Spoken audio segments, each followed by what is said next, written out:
प्लॅनिंगच्या बाबतीत zero zero zero planning zero planning.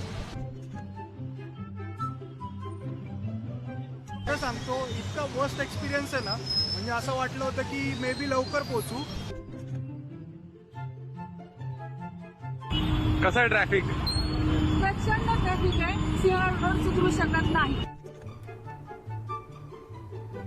करोडो रुपये खर्च करून ट्रॉफिक निर्माण केलं. तुमच्या वाया हा 1 तास काही उपयोग नाही आहे. गलत लागले अपोलो. काय उपयोग पहिला पोलिसांचे उपयोग नाही. पोलिसांचा? पोलीस ट्रॅफिक पोलीस कुठे थांबतच नाही.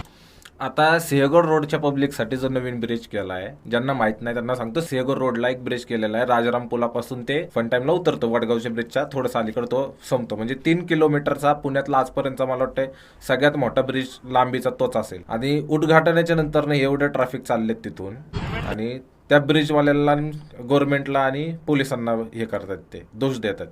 आता एक सांगतो, ऑप्शनसाठी या लोकांसाठी दुसरा सेकंड रस्ता बनवलेला आहे आधीच.